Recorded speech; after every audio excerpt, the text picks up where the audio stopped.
Silakan Pak. Oke. Assalamualaikum warahmatullahi wabarakatuh. Waalaikumsalam warahmatullahi wabarakatuh. Pak Baik, Sidik sehat. baik, Alhamdulillah sehat. Terima kasih Pak Eri telah bergabung di program praktisi mengajar untuk mata kuliah Medan Elektromagnetik.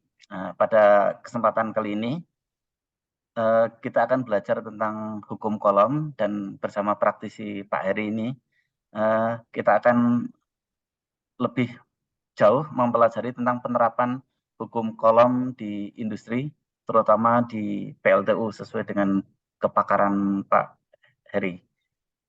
Baik, silakan Pak Eri. Waktu dan tempat kami persilahkan untuk mempresentasikan tentang materi penerapan hukum kolom di industri. Baik, terima kasih Pak Sidik. Mohon izin, mudah-mudahan Bapak sehat semua dan kita selalu dalam lindungan Allah yang Maha Kuasa dan kita selalu diberikan kesehatan, kemudian manfaat juga buat anak-anak kita, anak didik kita ya Pak. Mohon izin Pak, saya untuk share screen berkaitan dengan mata kuliah hukum kolom dan nanti aplikasinya Pak. Oke, ini kita masuk ke praktisi mengajar, kemudian kita akan membahas berkaitan dengan hukum kolom. Jadi, kenapa hukum kolom ini harus dipelajari? Ternyata memang hukum kolom itu sangat berguna ya, terutama untuk penerapan atau aplikasi di dalam industri. Karena hukum kolom ini kaitannya erat dengan peralatan-peralatan yang memang harus kita operasikan, terutama di area-area, terutama area pembangkit listrik, Pak. Seperti itu. Nah, kami ulang kembali. Sebenarnya apa sih ESP atau elektrostatik presipitator dan apa kegunaannya pada pembangkit ya? Ya, jadi ternyata ESP itu adalah sebuah sistem yang memanfaatkan medan listrik nih sebagai penangkap partikel debu dengan efisiensi tinggi. Jadi efisiensinya 90% sehingga ini kita gunakan teknologinya dan ternyata memang pada saat kita melakukan pengoperasional ESP di pembangkit kan partikel yang keluar itu di cerobong asap itu ada dua. Yang pertama adalah udara yang bercampur dengan asap, kemudian yang kedua adalah asap yang bercampur dengan material-material debu batu bara yang sudah terbakar. Maka dari itu kita wajib menggunakan ESP ini dengan harapan nanti partikel debu yang ikut terbang bersama dengan asap dari sisa pembakaran itu bisa dieliminasi atau dikurangi dengan cara ditangkap oleh alat yang disebut dengan ESP. Nah, kemudian yang berikutnya fungsi ESP adalah ini agar jumlah limbah debunya yang keluar dari stek atau dari cerobong itu diharapkan hanya sekitar 0,16. Nah, berarti kan secara teknologi, secara kegunaan ini sangat bermanfaat gitu ya Bapak-bapak ya dan teman-teman semua. Sehingga udara yang dibuang atau udara yang mengalir di sekitar pembangkit yang seharusnya hanya asap dibuang ke atmosfer atau ke langit, nah sekarang sudah murni. Mungkin bisa juga masih terbawa, tapi terbawanya nggak begitu besar karena di sini setelah dilakukan penelitian juga limbah debunya itu hanya sekitar 0,16%. Berarti sangat kecil sekali ya seperti itu. Kemudian kita coba lihat ya teman-teman, ini ada sedikit video berkaitan dengan bagaimana cara kerja ASP dan nanti mungkin teman-teman dari mahasiswa dan praktisi dan dosen di kampus bisa melihat kira-kira fungsi secara utuh itu apa dari ASP tersebut. Mohon izin saya untuk setel ya. Electrostatic precipitator.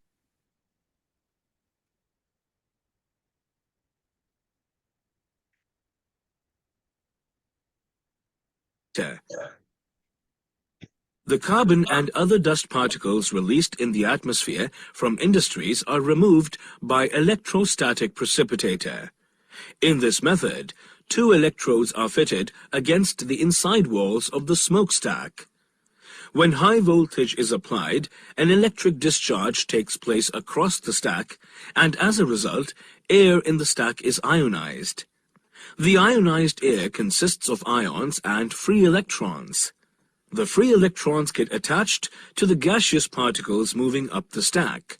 The particles get negatively charged and are attracted to the positive electrode located on the inner wall of the stack and settle down there.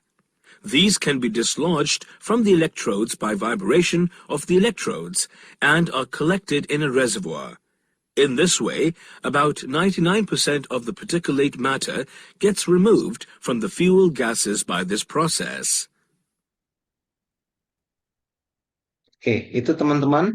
Jadi ternyata memang benar ya. Jadi alat ini sangat efektif untuk menyaring ya debu-debu yang ikut berterbangan bersama dengan hasil asap pembakaran. Ya, di dalam video tadi cukup jelas. Jadi ternyata yang digunakan adalah partikel dari muatan positif dan negatif, di mana dari partikel debu tersebut akan ditangkap oleh partikel-partikel positif atau elektroda positif dan negatif, sehingga nanti akan ditampung di dalam satu penampungan, sehingga udara yang keluar atau asap yang keluar di stek atau di area cerobong asap itu adalah asap murni yang tidak mengandung polutan gas, gitu loh. Itulah fungsinya ESP ya, yang pertama.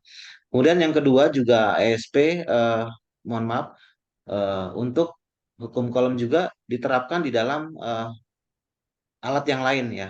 Ini boleh saya cerita dulu sedikit. Mungkin ini ada penangkal petir, di mana penangkal petir juga adalah bagian dari hukum Coulomb yang memang dibuat dan dirancang bertujuan untuk menangkap dari petir yang akan menyambar di beberapa area. Tapi kalau sudah kita berikan penangkal atau kita umpankan dari elektron yang berlawanan, maka dia akan mengalir ke dalam bumi.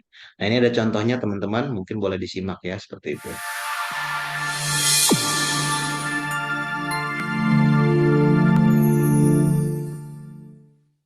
Cara kerja penangkal petir.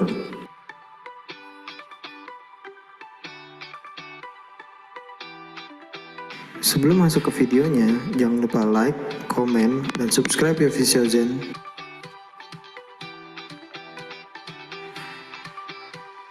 Penangkal petir adalah perangkat sederhana berupa batang berbentuk tombak dari bahan logam yang runcing dan kabel.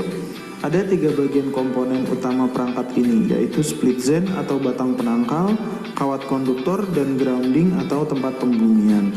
Rangkaian ini adalah jalur bagi arus listrik dari petir untuk diteruskan langsung ke permukaan bumi. Tak heran jika penangkal petir sering ditemukan pada gedung pencakar langit karena bangunan bertingkat tinggi relatif dekat jaraknya dengan langit sehingga sangat rentan terhadap sambaran petir.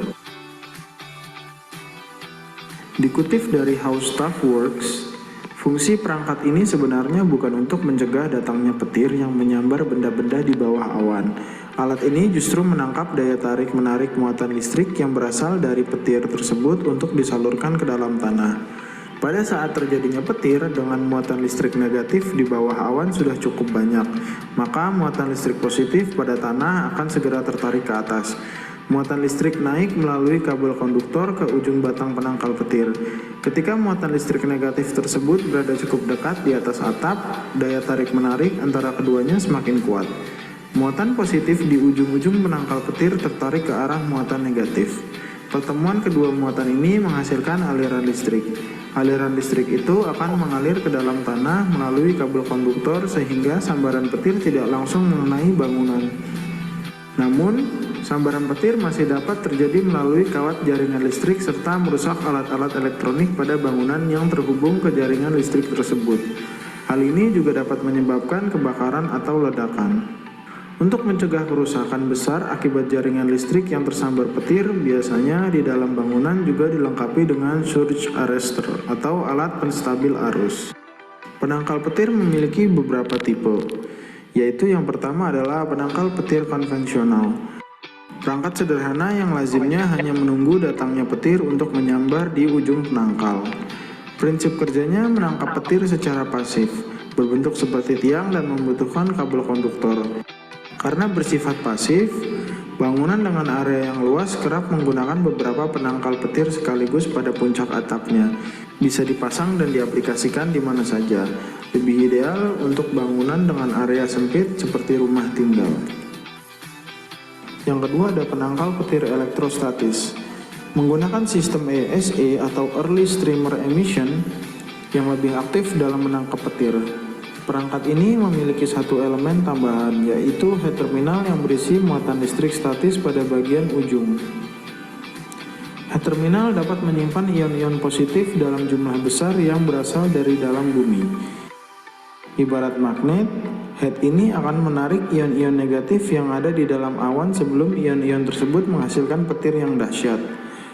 Alat dipasang di tempat yang tinggi untuk melindungi area yang lebih luas. Penangkal petir tipe elektrostatis tetap membutuhkan kabel untuk sistem pembumian. Semakin tinggi head terminal dipasang, maka semakin luas jangkauan area yang dapat dilindungi. Lebih ideal untuk bangunan dengan area luas seperti rumah bertingkat, gedung pencakar langit, kawasan industri, dan perkebunan, karena bisa menjangkau radius lebih dari 50 hingga 150 meter. Dan yang ketiga adalah penangkal petir radioaktif. Perlu diketahui, penangkal petir tipe radioaktif ini dilarang berdasarkan kesepakatan internasional terhadap pemakaian zat radioaktif yang dapat mengganggu makhluk hidup dan menimbulkan bencana dari zat yang digunakan. Cara kerja penangkal petir ini dengan reaksi netralisasi ion yang menggunakan bahan radiostasiun aktif. Alat ini menghambat sistem ionisasi, dimainkan dengan cara memakai zat radioaktif selayaknya radium-226 dan amerisium-241. Hal ini mampu menetralkan muatan listrik awan. Jenis ini tidak disarankan penggunaannya dimanapun. Nah, barusan adalah cara kerja penangkal petir beserta jenis-jenisnya. Oke, teman-teman, itu tadi adalah salah satu video juga yang bisa kita lihat berkaitan dengan penangkal petir. Jadi memang prinsipnya adalah yang pertama, yang tipenya konvensional itu adalah pasif, kemudian yang tipe yang batang, kemudian yang konvensional itu tipenya adalah tipe yang aktif. Jadi kenapa ini saya sampaikan di mata kuliah kita?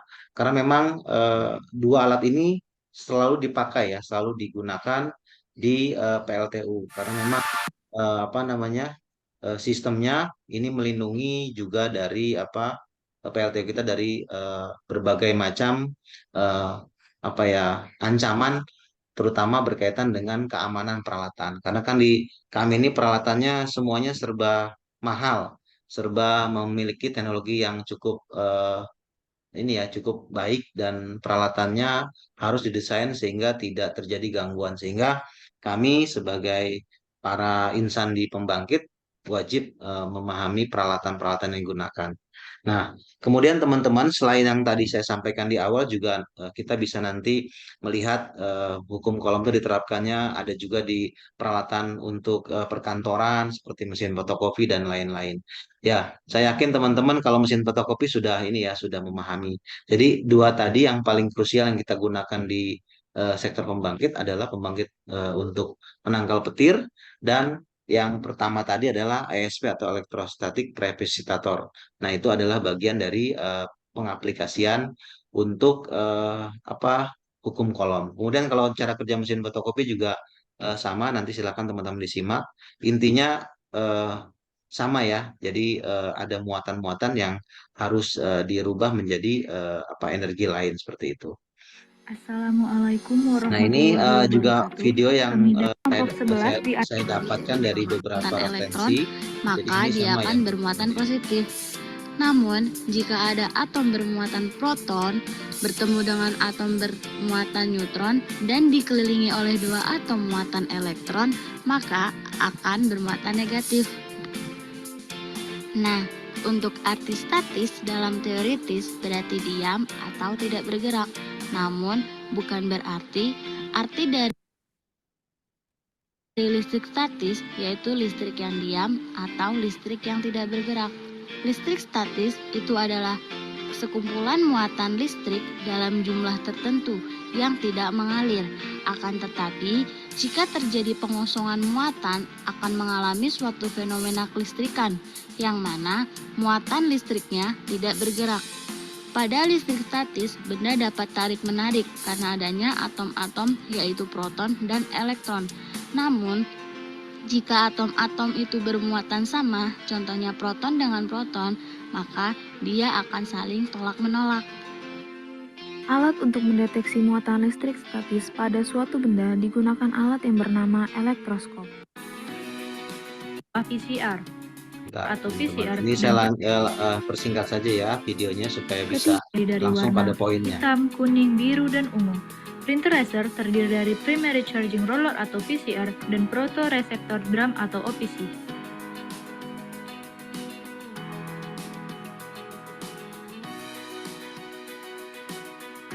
PCR berputar lalu OPC melanjutkan putaran dari PCR tersebut. Sinar laser memberi sinar negatif terhadap OPC untuk menyiapkan proses gambar. Kemudian, ketika sinar laser jatuh tepat di OPC yang berada di bawah PCR, akan membentuk desain yang akan kita print. Lalu, toner atau bubuk yang digunakan untuk printer akan berputar di toner hopper.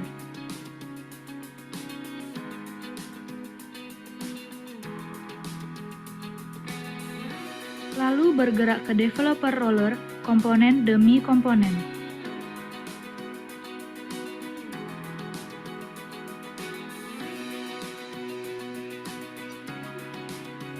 Toner yang sudah ada di toner hopper yang semula negatif setelah masuk ke dalam OPC drop berubah menjadi positif dan membentuk desain yang akan kita print.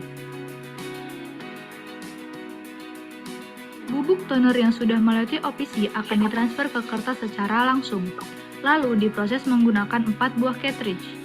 Lalu toner akan meleleh dan menyatu ke dalam kertas. Sisa toner atau bubuk printer yang tidak terpakai di OPC drum akan bersih dan hilang dengan sendirinya, karena akan dihapus oleh PCR.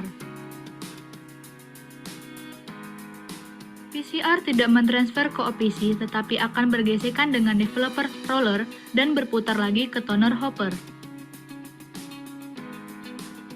Lalu gambar atau desain yang kita inginkan akan tercetak. Selanjutnya perkembangan mesin fotokopi dan keunikan mesin. Pada tahun 1938, setelah diadopsi. Oke teman-teman, jadi untuk mesin fotokopi juga sama ya.